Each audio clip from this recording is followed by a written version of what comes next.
He was just skiing and went into an old, dilapidated toilet in the mountains. But under the rotten floor, he found something that had been hidden from the world for decades. It was so dangerous that entire villages were soon evacuated. Subscribe to the channel and write in the comments which city you are watching from. Michael Grayson woke long before dawn, the way he often did now, not because there was anything to prepare for, but because sleep rarely held him. The habit had formed in the years since his divorce, in the long stretch of mornings when the apartment felt more like a storage unit than a home. He would rise, make coffee he hardly tasted, and stare at the skyline through the kitchen window as the first faint light turned the city's towers into pale silhouettes. On this morning, however, there was a different sort of restlessness in him. For once, he wasn't getting ready for another day of reports and meetings. He was leaving it all behind, if only for a short while. His life had thinned out in ways that frightened him when he allowed himself to think about it. 38 years old, once a promising college athlete who could run for miles and play basketball until his lungs burned. Now a man whose greatest exertion was catching the subway before the doors slid shut. His marriage had dissolved quietly after years of unspoken disappointment. And though he still spoke to his daughter on weekends, the conversations were polite and shallow, the way one speaks to a distant relative rather than a child once cradled in his arms. Work filled the empty spaces, but work was colorless. Deadlines, spreadsheets, and a boss who barely knew his name. He wasn't unhappy exactly. Unhappiness required more passion than he felt. He was dulled. That dullness was why, weeks ago, he'd booked the trip almost on a whim. The idea of the Carpathians had come to him while scrolling through photographs online. Peaks frosted white under clear blue skies, quiet valleys dotted with cabins and winding roads. He had not been skiing in years, but the thought of being alone on a slope, somewhere far from the drab offices and crowded streets, had pulled at him like a lifeline. He didn't want the lively resorts with their neon-lit bars and drunken tourists. He wanted quiet. He wanted to feel, even briefly, as though he had stepped outside the life that had grown too small for him. The road that carried him out of the city was long and winding, a silver thread through sleeping suburbs and into country roads that narrowed and twisted as he climbed. With each hour the landscape changed, first gray apartment blocks, then scattered houses, then forests thick with snow. By the time he entered the foothills, the traffic had thinned to almost nothing. The mountains rose around him in solemn white ranks, their ridges catching the early sunlight and scattering it like powdered glass. The higher he went, the more the city seemed to fade, until even the radio signal died, and he was left with only the hum of the tires and the whisper of snow falling against the windshield. He had booked a small cabin from a local man whose number he'd found on an obscure travel forum. The directions were handwritten and vague. Turn left after the second wooden cross. Follow the path until the birch's end. When he finally found it, tucked into a clearing at the edge of a forest, the place looked as though it had been standing there untouched for decades. The logs were dark with age, the chimney slanted, and the windows fogged with cold. Inside, however, it was sturdy and warm enough once he got the fire going.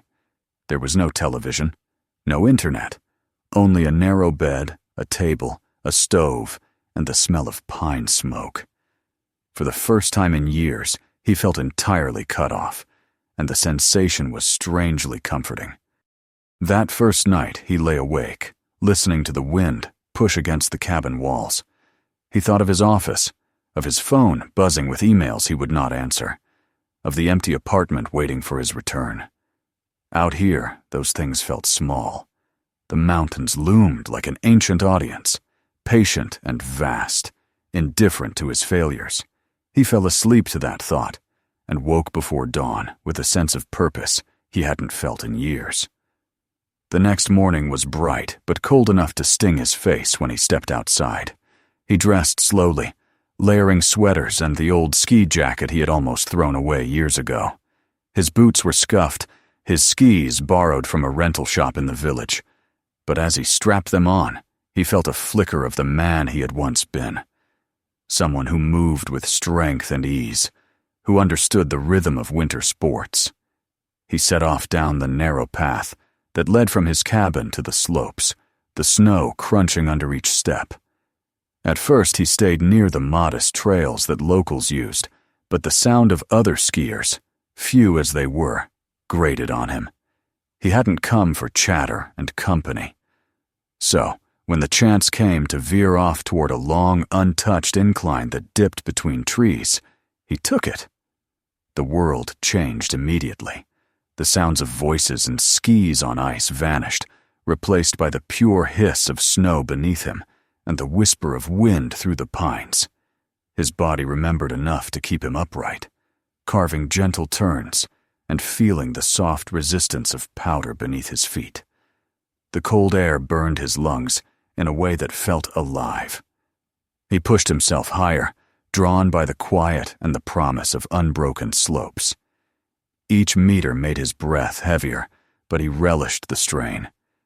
He imagined the office lights far below, powerless here, and the emails piling up unseen. He was alone, utterly, beautifully alone. For a time, he even forgot the dull ache of his life. There was only the mountain, the white expanse, and the rhythmic sway of his body as he moved. But solitude has its price. After an hour of climbing and skiing, fatigue crept in. His thighs burned, his breath came ragged, and a faint nausea from the altitude curled in his stomach. He slowed, realizing he should stop for a moment. The idea of a quick break, to rest, to relieve himself, to simply stand still, grew irresistible. Scanning the tree line, he spotted an odd shape ahead, half buried in snow. The remains of a small stone hut or storage shed, forgotten and leaning under decades of storms. It looked abandoned, the roof caved in, and the doorway half choked with drifts. Still, it promised some shelter from the wind. He glided toward it, letting the skis carry him across the untouched field. Up close, the hut was even more ruinous. The stones were mottled with lichen and ice, the wooden door hanging crooked on one hinge. Inside was only shadow and the smell of cold earth. Michael ducked under the sagging frame and stepped in. The floor was uneven and partially covered in snow that had blown through cracks. It was clearly long deserted, the kind of place travelers might have used generations ago. He stood there catching his breath, grateful for the break. His legs trembled slightly from the climb, and sweat cooled against his back. He was about to step farther inside when something unusual caught his attention. In the dim light filtering through the doorway, a section of the floor seemed wrong. Among the warped boards and packed snow was a small circle of metal, half buried but unmistakable once seen. A ring handle, rusted but intact, set into what looked like a hatch. Michael frowned, surprised enough to forget his fatigue. He crouched, brushing snow away with his gloves. The metal was cold and stubborn, but the ring was real, not some trick of light. Beneath it was a square outline barely visible under grime and ice, a trap door, here of all places. The discovery sent a thrill through him, an echo of childhood curiosity. What was this hut hiding? For a long moment he hesitated. There was a sensible voice in him that said to leave it alone. This was just an old building. Whatever lay below was probably rot and rats. But another part, the part that had driven him out here to seek something beyond his stale life, whispered that he should see. After all, wasn't this why he had come? To feel something unexpected? To find a crack in the monotony? He tapped the ring with his glove, listening to the dull metallic sound. Then, almost without meaning to, He wedged the tip of his ski pole under it and pried. At first the hatch resisted, frozen to its frame by years of cold. He tried again, bracing his boots on the floor, and felt it shift with a groan that sent vibrations through the hut. A plume of dust and frost burst upward as the seal broke. He coughed, waved it away, and looked down into the darkness that yawned open at his feet. A narrow iron ladder disappeared into shadows. From below rose a breath of air, stale and damp, tinged with the metallic scent of old machinery. It was not the earthy smell of a natural cave. It smelled built, confined, secret. Michael stayed crouched for a long time, heart hammering. He hadn't expected this. A forgotten hatch under a ruined hut in the middle of the mountains. It felt like the start of someone else's story, not his. Yet here it was, waiting. He could close it and walk away, pretend he hadn't seen. He could ski back to his cabin, light the fire, and laugh at his brief encounter with mystery. But he didn't close it. Something about the open dark below pulled at him. His life was built on safe choices, and look where it had left him, empty and restless. Maybe he had come here not just to ski, but to stumble into something unknown. Maybe the mountains had chosen him for this, absurd as that sounded. He took off his skis, set them aside, and tested the first rung of the ladder with his boot. It held. He tightened the strap of his headlamp, thankful he'd packed it out of habit, though he hadn't planned to be out late. The beam stabbed weakly downward, illuminating slick concrete walls and a tunnel-like shaft. One deep breath, another. Then he swung his legs into the hatch and began to climb down into the dark. The ladder trembled faintly under Michael's weight as he descended, each rung groaning as if disturbed after too many silent years. Cold air rose to meet him, carrying the damp smell of stone and rust. The light from above shrank quickly until it was little more than a pale square overhead, framed by the rotten boards of the hut's floor. His headlamp cut a thin tunnel of illumination through the darkness, bouncing slightly as he moved. He counted the steps without meaning to, a nervous litany to keep panic at bay. 20, 25, 30. Still no bottom. At last his boot struck concrete with a hollow thud. He stood still for a long moment, steadying himself.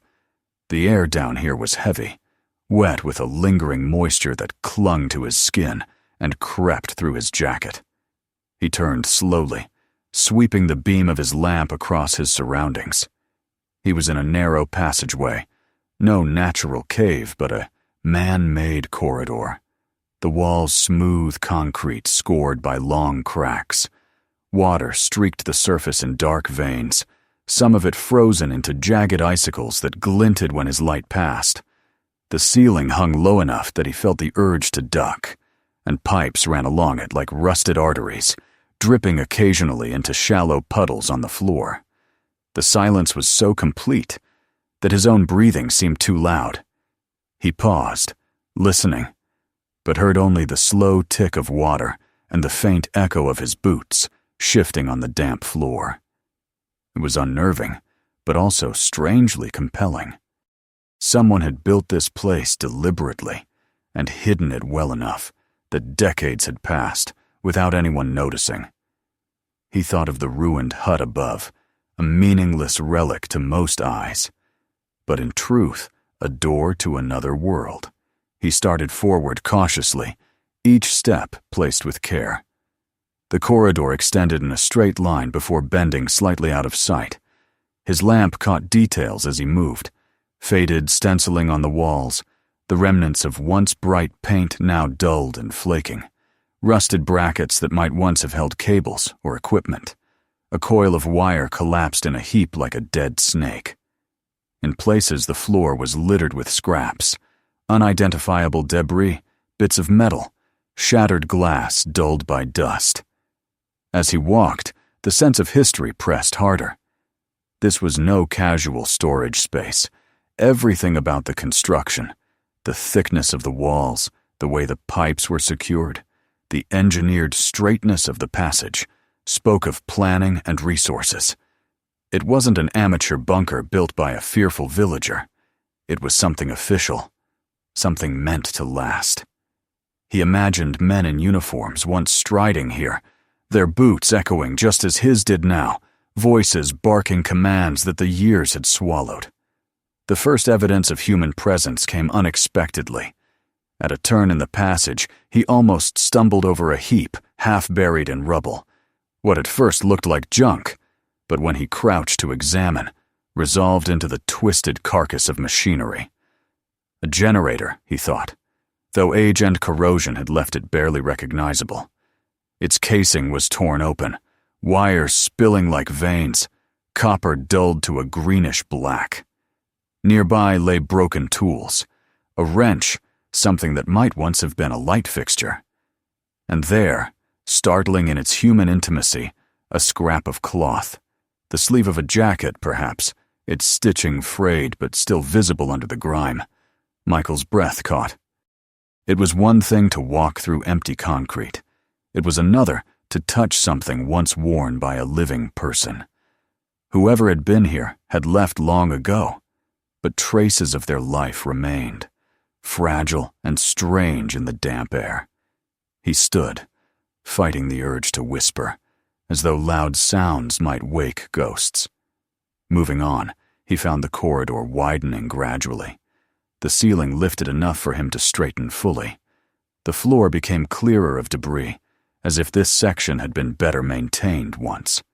Faded posters clung to the walls, their paper brittle but still clinging. He paused to study them, brushing dust away with his glove. Stylized figures stared back, soldiers in heavy coats, aircraft slicing across jagged mountains, slogans he couldn't read, printed in bold block letters.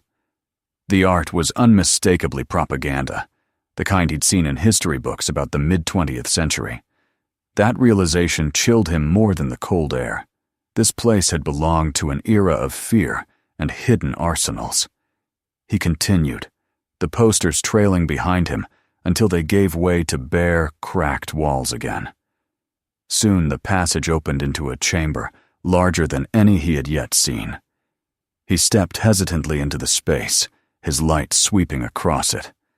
The room was a wreckage of time, broken tables and chairs strewn about, piles of paper collapsed into mushy heaps, frost clinging to every surface. Yet it was clearly once a hub of some kind. Against one wall stood rows of shelves, sagging under the weight of binders and boxes, their edges softened by mold. On the floor lay shattered glass, splintered crates, and other things he couldn't immediately name. Michael approached the shelves with a kind of reverence. He reached for a binder and found it so brittle he feared it would fall apart in his hands. He handled it as carefully as possible, opening just enough to see yellowed pages within. The writing was foreign, harsh, blocky letters, and interspersed with diagrams, outlines of buildings, simple topographical maps, lists written in meticulous columns. One page showed what looked like a mountain plateau marked with arrows and runways. His heart gave a quick, uneven thud. Whoever had made this hadn't been planning simple storage.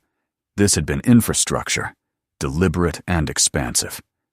He replaced the binder gently and stepped back, scanning the room again. His lamp picked out more maps, some pinned haphazardly to the walls, some fallen to the floor and half frozen there. He bent to retrieve one that looked more intact than the rest. The paper crackled under his gloves but held. It was a map of the very range he stood in, drawn with startling precision. Certain peaks were circled in bold ink, others were marked with strange symbols. And there, at the center, was his mountain, labeled in a language he didn't understand, but clearly designated as something important. A depot, a storage site. A chill swept through him unrelated to the cold. He was standing inside a secret that had been meant to stay buried. War had touched these peaks once, Perhaps not with battles, but with preparation, with fear, with the quiet determination to hide power in the earth. Decades had passed, borders changed, governments fallen, but the mountain had kept its secret until his careless curiosity broke it open. He folded the map and put it back exactly where he'd found it, suddenly wary of disturbing anything.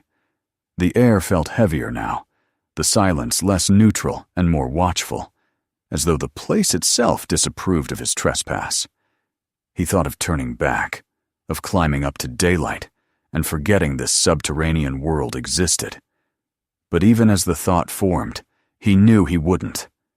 Something in him, the same restless hunger that had driven him away from his empty life, refused to leave the mystery unsolved.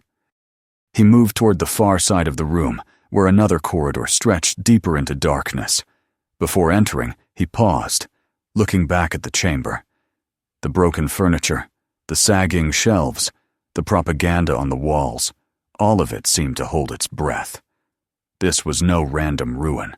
It was a fragment of history, preserved like an insect in amber, and he was disturbing it.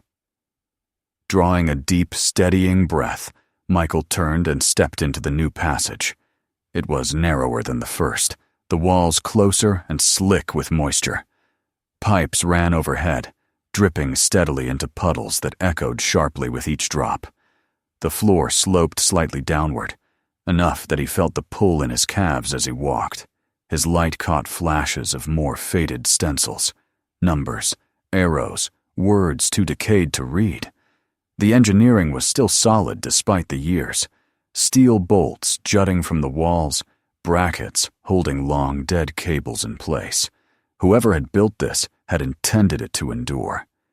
The air changed as he went deeper. It grew colder. Yes, but also thicker somehow, saturated with the scent of rust and the faint tang of oil long congealed. He found himself breathing shallowly, wary of the damp heaviness pressing into his lungs. The silence was oppressive now. In the upper corridor, he had imagined echoes of the past. Here, it felt as though the past might still be listening. A sharp sound broke his reverie. Just a drop of water hitting a metal surface, but it echoed so loudly that he flinched. Heart hammering, he pressed on, determined not to let fear undo him. The passage turned once, twice, and then ended abruptly in a heavy steel door set into the wall.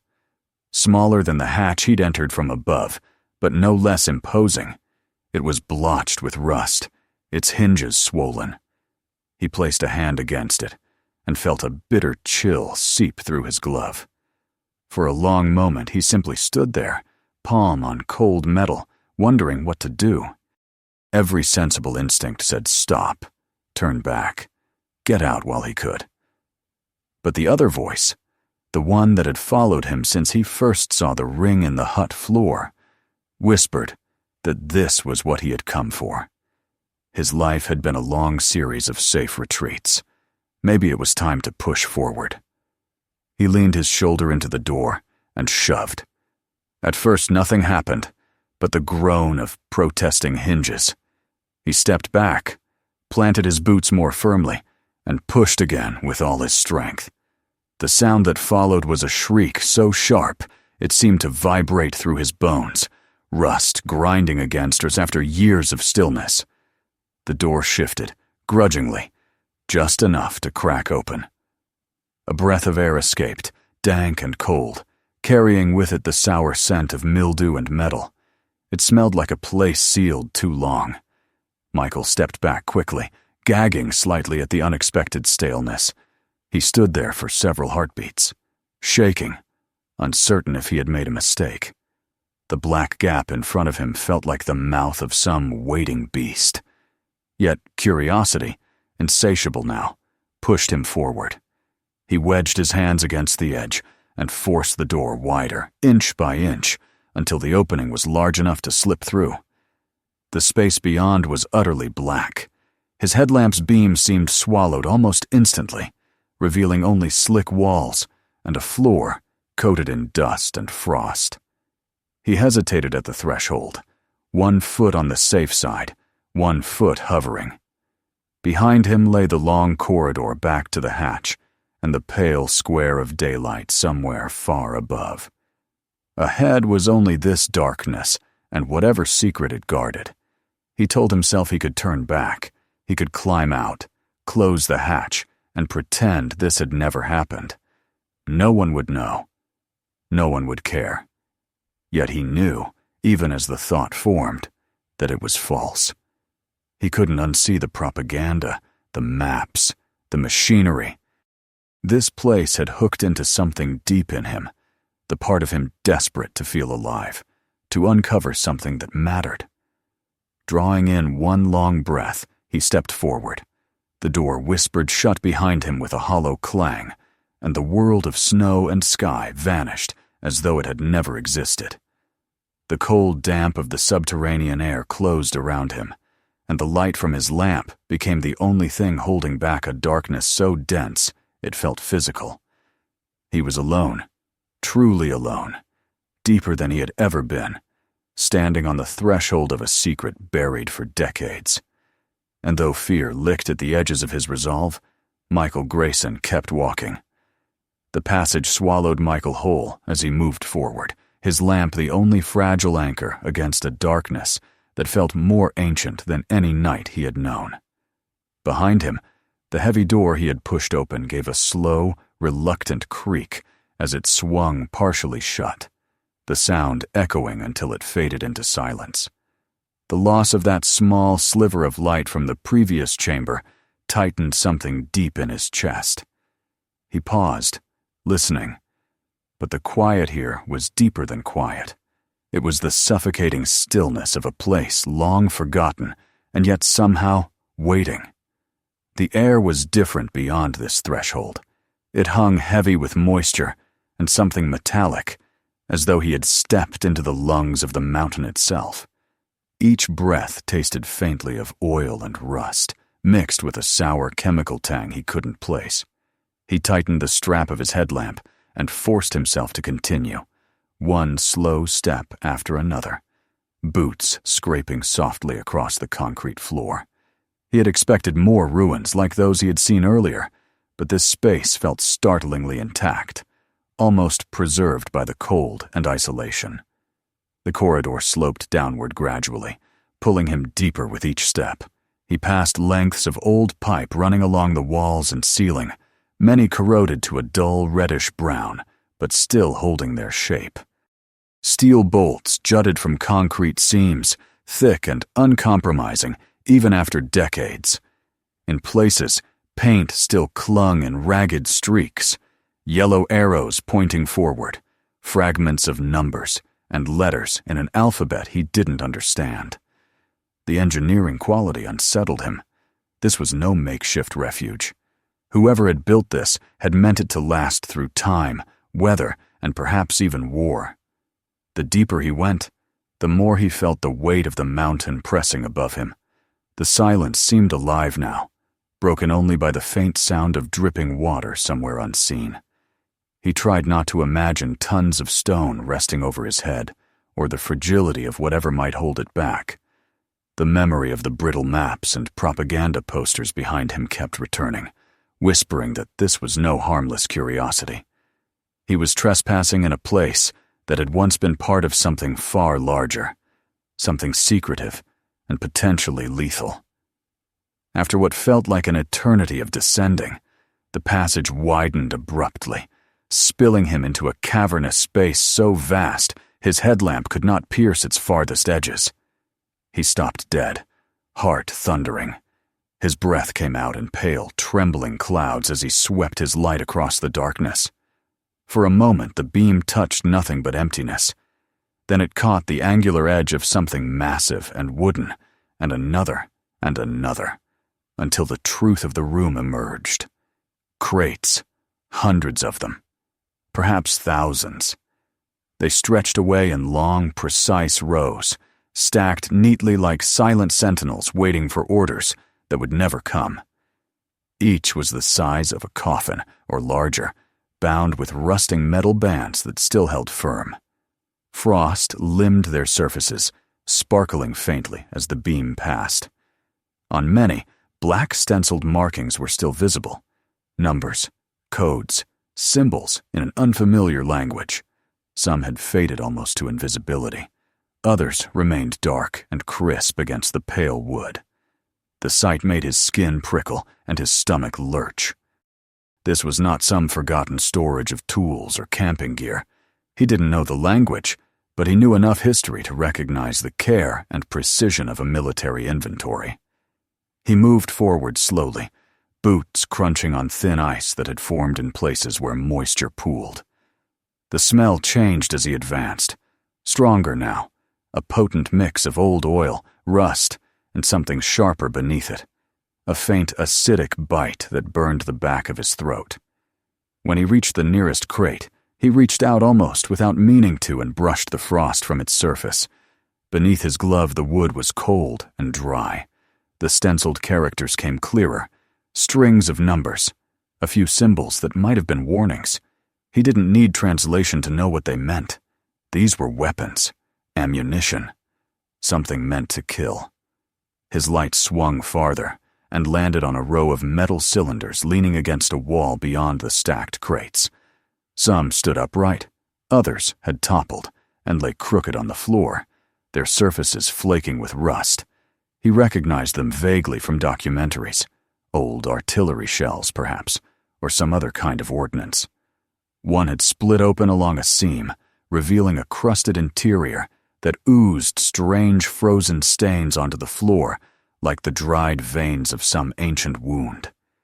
The sight jolted him with a fear far more primal than curiosity. These weren't inert relics. They looked fragile, unstable, dangerous simply to touch. He forced himself to breathe, slow and steady. Panic would be worse than useless here. He scanned the space again, realizing that the crates extended deeper than his light could reach, row after row vanishing into blackness. The sheer scale of the arsenal was overwhelming. He tried to imagine the work it must have taken to build this stockpile. Men hauling crate after crate into the heart of a mountain, engineers designing the corridors, strategists planning to hide death itself beneath these peaceful slopes. And then, nothing. At some point, it had all been sealed and abandoned, left to sleep while the world moved on above. The realization that he stood inside a bomb vast enough to erase villages hit him with physical force. If even one of those shells had degraded enough to detonate, the chain reaction could bring the mountain down in a thunderous wave, wiping out everything for miles. His mind flashed with images of the quiet cabins and tiny settlements he'd passed on his drive. Children playing in snow, smoke curling from chimneys, all oblivious to the nightmare entombed above them. A shiver passed through him that had nothing to do with the cold. Michael took an involuntary step back, heart racing, the urge to flee clawing up his spine. Curiosity, that constant companion since the moment he'd spotted the ring in the hut floor, was suddenly drowned by survival instinct. He needed to get out. He needed to tell someone. His own life felt fragile here, a single breath away from annihilation. Yet as he began to retreat, he felt a strange magnetism pulling him to look once more. He turned his light back across the chamber. On the far side, partially hidden behind a collapsed section of ceiling, a cluster of crates had broken open. Their contents spilled onto the ground in a mess of rusted shells and jagged metal. Some had split apart completely, their innards exposed, powders turned to clumped crust, casings cracked like rotting bark. Dark stains spread outward where moisture had seeped and frozen in ugly, branching patterns. The sight filled him with nausea. He had no training, but even he could sense the instability, the potential for sudden, devastating collapse. For a few long moments he stood frozen, trapped between awe and dread. This wasn't just history, it was a sleeping monster. Decades had passed, and yet the danger hadn't lessened. If anything, Time had made it worse. Rust, corrosion, chemical decay, all of it conspiring toward instability. The mountain itself felt alive now, aware of his presence, offended by his intrusion. He took another step back and felt the crunch of paper under his boot. He looked down and realized he was standing on old documents, scattered and half-frozen into the floor.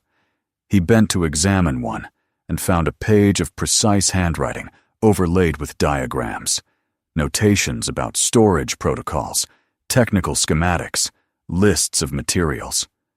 Another page showed blast radii sketched over a map, arrows radiating from a point not far from where he stood. He dropped the paper as though it had burned him. Enough. He had seen more than enough. He turned toward the corridor from which he had entered, his breath suddenly loud and ragged in his ears. Every instinct screamed now to leave, to escape before a misplaced step or unlucky vibration brought the entire arsenal down.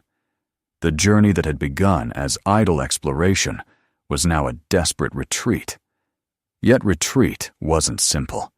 The moment he faced the tunnel again, it seemed longer, darker, more treacherous than before. His headlamp flickered slightly, as if to remind him of its fragility. Each footstep echoed too loudly, the sound ricocheting through the vast hall and making him flinch with fear that it might trigger something unstable. He forced himself to move slowly, carefully, testing each patch of floor before shifting his weight. Sweat prickled his skin despite the cold. As he reached the narrowing throat of the passage, he looked back one last time. The rows of crates loomed in his light's reach, silent and endless, their shadows stretching into blackness. He felt like an intruder in a tomb, one who had woken something that should have stayed sleeping. The image seared into his memory, the endless arsenal slumbering under a peaceful mountain, and he knew it would never leave him. He turned away, swallowing hard, and pressed on. The corridor swallowed him again, the air growing heavier with each step, as though reluctant to let him go. His mind was a storm of thoughts now. The villagers in their quiet homes, the children sledding down hillsides, all oblivious to the powder keg above. His own life seemed absurdly small in comparison, but also suddenly vital. He was the only one who knew. That knowledge sat in his chest like a physical weight. He thought briefly of the life he'd left behind, the office, the meaningless reports, the empty apartment. How strange that a man so small in his own world could stumble on something capable of reshaping entire lives. He felt both terrified and strangely purposeful. Perhaps for the first time in years, what he did next truly mattered. But as he walked, fear began to claw at that sense of purpose.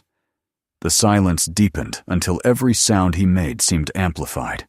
He imagined the delicate equilibrium of the decaying munitions behind him.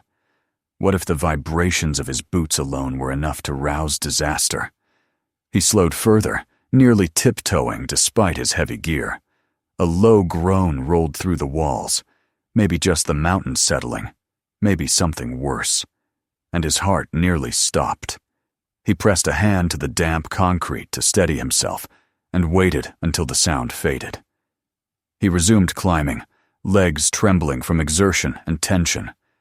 The upward slope was subtle but relentless, forcing his tired muscles to burn. The air remained stale and heavy, each breath scraping his throat.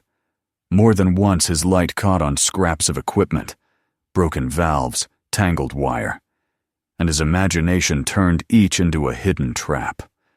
Sweat ran cold down his back. Somewhere behind him, deep in the darkness, a faint shifting echo reached his ears. Perhaps just water dripping. Perhaps the slow collapse of something long left to rot. He didn't stop to investigate. He just kept moving, repeating a silent mantra with every step. Get out. Get out. Get out.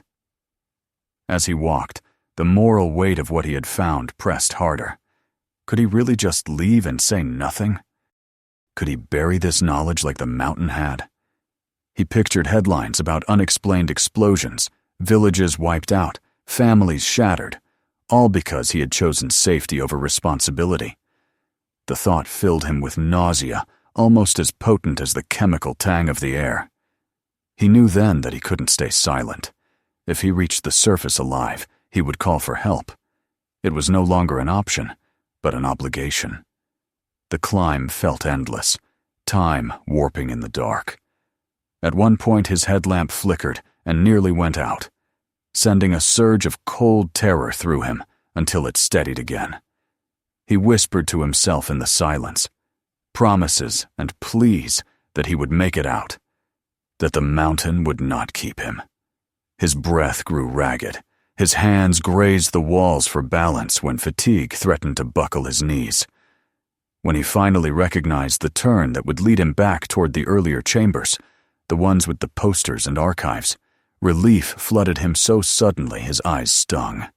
He moved faster, despite the risk of slipping, driven by the fragile hope of light and air above. Yet even here, surrounded by the relics that had first intrigued him, he no longer felt the wonder of discovery. Only urgency remained. The maps, the papers, the propaganda. He passed them without pause. They belonged to historians and bomb disposal experts now, not to him. Another groan vibrated through the walls as he neared the initial ladder. Dust sifted down from somewhere above, settling on his shoulders in fine gray flakes. The mountain was restless. Its patience was running out. He fought a rising tide of panic, forcing his pace to remain careful even as every instinct screamed to run. Finally, blessedly, the corridor opened into the small shaft where the ladder rose toward the hatch. His lamp swept upward, catching the faint outline of daylight far above. Relief surged through him so strongly his knees nearly buckled. But that relief lasted only a moment before a new dread replaced it. The light above was strange, fractured. As he climbed the first few rungs and looked closer, he saw why. Snow and rock had partially collapsed into the shaft. The hatch he had left open was now blocked by a jagged mound of debris. Only a narrow gap remained, barely wide enough for a man to squeeze through. And even that looked precarious, as if one wrong movement might bring the rest crashing down. For a long, frozen moment, Michael clung to the ladder, staring upward in shock. To have come so far, to have survived that arsenal and this labyrinth of concrete, only to be trapped. The thought was unbearable. Panic clawed at him, urging him to scramble recklessly. But he forced himself to stay still. Movement had to be careful here. The weight of the mountain pressed in from all sides, listening for the smallest mistake. He swallowed, breathing hard, and began to plan his next move.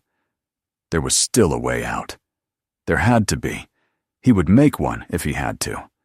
But first, he had to calm the shaking in his limbs, still the hammering of his heart. The nightmare behind him was danger enough. The mountain itself could become his tomb if he acted without thought. Clinging to the cold metal rungs, Michael Grayson closed his eyes for a moment and summoned every ounce of resolve he had left. He had descended into darkness, uncovered death sleeping under snow, and survived. He could survive this too. He opened his eyes, fixed them on that narrow glimmer of pale light above, and prepared to dig his way back to life. Michael clung to the ladder, staring at the jagged barrier that now separated him from daylight. The pale light above was fractured and weak, filtering through a ragged tangle of snow and rock that had spilled into the shaft while he was deep underground. For a long moment he couldn't move. The fear he had held at bay while exploring the arsenal, fear of rusted shells and silent halls, came crashing back, heavier now because it was mixed with exhaustion. His arms trembled from the climb, his lungs burned with stale, metallic air, and for the first time the thought of dying here seemed more than a passing whisper. It felt like a possible end, close and cold. But panic would kill him faster than the mountain. He closed his eyes and forced his breathing to slow, counting each inhale and exhale until his racing heart began to steady. He reminded himself of the distance he had already come, of the danger he had faced in those endless halls of munitions. If he could walk out of that tomb of weapons without triggering disaster, he could make it past a little snow and stone. He had to. He climbed the remaining rungs carefully, testing each before shifting his weight, until his shoulders pressed against the mound that blocked the hatch. The debris was a mix of powdery snow, chunks of ice, and loose rock. Some of it crumbled easily when he pushed with his gloves. Other pieces were wedged tight. Every movement sent small showers of grit cascading down the shaft, hissing softly as they slid past his boots. He paused often, terrified that a careless shove might bring the whole mass collapsing in. The thought of being buried alive so close to freedom was almost worse than the silent arsenal behind him. Minutes passed in slow, painstaking work.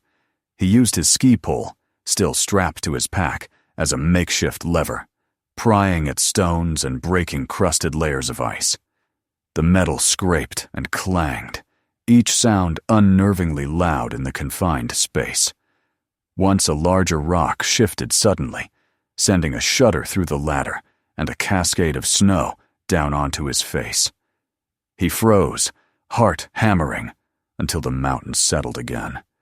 Then he resumed, slower, gentler, coaxing the way open instead of forcing it. At last, after what felt like hours, though it was likely less, a gap widened enough for him to see the sky. It was only a sliver, a dull winter gray, but the sight filled him with such fierce relief that his eyes stung. He kept digging, careful not to destabilize the remaining snow. When the hole was finally just wide enough to squeeze through, he stowed the ski pole, tightened his pack, and wedged himself upward. It was an awkward, exhausting maneuver, one arm bracing, one leg pushing, snow giving way under his weight, while rocks scraped his jacket. He wriggled and clawed until at last he burst through the crust and collapsed onto the surface. The cold air struck him like a slap. It was sharp, clean, alive with wind, so different from the stale, heavy darkness below. He lay sprawled on the snow, gasping, staring up at the colorless sky, while flakes drifted lazily down. For a long time he couldn't move, letting the mountain's silence wash over him. It was the same silence that had seemed peaceful when he first arrived, but now it felt different, heavier, knowing. Beneath this innocent white surface lay a sleeping army of death, and he was the only living soul aware of it. Eventually, trembling and half numb, he forced himself to sit up. His body ached with exhaustion, and his hands were raw where the gloves had torn against stone. But he was alive. He turned and looked back at the hut. Its roofless shell stood as it had before, snow-dusted and humble, offering no hint of the secret it guarded. The open hatch was now a jagged wound in the floor, partially choked by the slide, but still visible. He wanted to close it, to hide it again, as if that might undo what he had found. But he knew better. Some doors, once opened, could never truly be shut. He fumbled for his phone with clumsy fingers, praying for a signal. The screen lit his face, pale and cold. A single, shaky bar flickered in the corner. It was enough. He dialed emergency services, voice breaking as soon as someone answered. Words tumbled out. Mountain, bunker, explosives, danger. Sometimes clear, sometimes incoherent. The dispatcher's calm voice cut through his panic, asking for location, for landmarks, for any detail that might guide help. He gave what he could, describing the ruined hut, the unmarked slope, the road he had taken from the village. The signal wavered, but held long enough for the operator to promise help was on the way and instruct him to stay put. He ended the call and sat there shaking, the phone clutched in his lap. The adrenaline that had sustained him drained all at once, leaving him hollow. Snow continued to fall in soft, indifferent flakes, settling on his shoulders, his hood, the battered gloves in his lap. Somewhere far below his feet lay enough munitions to erase entire valleys. He felt impossibly small against that knowledge. Just one man who had stumbled where no one was meant to go. And yet, he realized with a quiet shock that smallness didn't make him powerless. He had survived. He had acted. He had warned. Time stretched strangely as he waited. The wind picked up, sifting through the trees with a whisper like breath over glass. Dusk crept in by degrees, turning the snow pale blue, then gray. Just as the first edge of real darkness threatened, a low mechanical rumble reached his ears. He scrambled to his feet and turned toward the sound. Over the ridge came a cluster of vehicles, their headlights cutting spears of light through the storm, snowcats and trucks, painted with emergency insignia. Relief surged so sharply that his knees went weak again. Rescuers approached with practiced caution, voices calling out as they neared. They helped him down from the ridge, wrapped him in a thermal blanket, checked his pulse and blood pressure. The questions came quickly but gently. What he had seen, how far he had gone, what condition the site was in. When he spoke of crates and shells, of rusted metal and strange maps, their expressions hardened with quiet alarm. Radios crackled, relaying his account to unseen coordinators. Soon after, another convoy arrived. Heavier vehicles marked with military insignia, men in protective gear stepping out with deliberate, silent focus. From the blanket of warmth someone had wrapped around him, Michael watched the mountain change. What had been solitude became controlled urgency. Soldiers marked off the area with stakes and bright tape. Engineers brought scanning equipment and began plotting safe routes. Explosive ordnance experts, their faces hidden behind shields, moved toward the hut with slow precision, trailing cables and sensors. Helicopters thudded overhead, their lights sweeping the slopes. The ruined cabin, so lonely and unremarkable hours before, now sat at the center of an operation that hummed with purpose. He stayed mostly silent, answering questions when asked, but otherwise retreating into exhaustion. Part of him wanted to weep from sheer relief. Another part felt a strange grief, as if something private and mysterious had been taken from him. This had been his discovery, terrifying but profoundly his, and now it belonged to experts and officials, to governments and reporters who would one day spin it into neat headlines. Yet he knew this was how it had to be. Secrets of that scale were never meant for one man to hold. By the time they evacuated him down the mountain, night had fallen fully. The ride was long and silent, save for the occasional chatter of radios.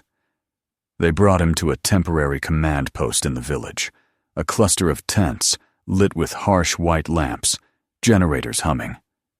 A medic checked him again, cleaned cuts on his hands, and pressed hot tea into them. Someone in a uniform, a young officer with weary eyes, sat with him briefly, thanking him for his report and promising that specialists were already assessing the stability of the stockpile. When Michael asked, voice low, how dangerous it really was, the officer hesitated before answering that the risk had been significant. The word landed heavy. He spent the night in a cot inside a heated tent, drifting in and out of shallow sleep. Each time he closed his eyes, he saw crates stretching into blackness, rusted shells leaking strange frozen trails, the vast hush of a mountain that had kept its secret too long. Once he dreamed of snow collapsing in slow motion, swallowing everything, cabins, valleys, him, in a white roar. He woke shaking and pressed the heels of his hands to his eyes until the image faded. Morning brought a grim but calm bustle. Officials moved with purpose. New equipment arrived on trucks. Journalists tried and failed to breach the perimeter. Someone offered to drive Michael back to his cabin to collect his things. It felt strange returning to the little wooden refuge after the night's chaos. The place was unchanged. Logs dark with frost, the quiet forest wrapped around it. Only the tracks of vehicles and boots marred the snow. The hut that had hidden the hatch was now guarded by soldiers in heavy coats. A canvas canopy covered the opening. Warning signs stood in the snow. He lingered for a moment, watching them work. One of the soldiers glanced at him and gave a brief nod, not friendly exactly, but acknowledging. He nodded back and turned away. The days that followed passed in a blur. News spread quickly despite official caution. Headlines appeared online. Mysterious Cold War arsenal found in remote Carpathian mountain. Government engineers and military bomb squads worked to stabilize and remove decades-old explosives. Evacuations were ordered for villages within potential blast range. Interviews with historians surfaced, piecing together fragments of forgotten military strategies. Michael's name appeared only once, buried in a paragraph. A recreational skier who discovered the site. That anonymity suited him more than he expected. He hadn't done this for recognition. He had done it because there had been no other choice. Still, the experience changed him. Back in the city, his apartment felt different. Less a prison, more a shelter he was lucky to return to. The office remained gray and monotonous, but he moved through it with a quiet clarity. He knew now how fragile safety was, how much of history still slept unseen beneath the surface of ordinary life. His colleagues complained about deadlines and broken printers, and he found himself listening with a kind of distant patience. They had no idea what might lie under the ground they walked each day. He did. Sometimes, late at night, he would search for updates about the mountain. Crews were still working months later, dismantling the arsenal piece by piece, detonating what couldn't be moved. No accidents had occurred, though the risk had been described as unprecedented. Experts praised the timely discovery that might have prevented a catastrophe. Each time he read those words, he felt a shiver of quiet pride tempered by humility. He hadn't been brave so much as desperate and curious, yet somehow that had been enough. He never returned to ski in the Carpathians. The thought of gliding down those serene white slopes, knowing what slept beneath, was too much. But he carried the memory of the mountain with him, not just its danger, but its silence, its patience, the way it had held a deadly secret for decades, until one ordinary man happened to open the wrong door. It was a reminder that the world is wider and stranger than the narrow paths we build for ourselves, and that even the quietest lives can be pierced by sudden, terrifying meaning. Sometimes, when the gray weight of his days threatened to return, Michael would think of that first moment in the hut. The glint of the rusted ring under snow, the decision to pull. He would remember the cold air of the shaft, the vast hall of crates, the crushing fear and the relentless climb back toward light. And he would breathe, steady and slow, knowing that once, just once, he had faced the unknown and lived, and in doing so had carried warning from the depths of the mountain to the people who slept in its shadow. If this story kept you on the edge of your seat, make sure to subscribe so you never miss the next one.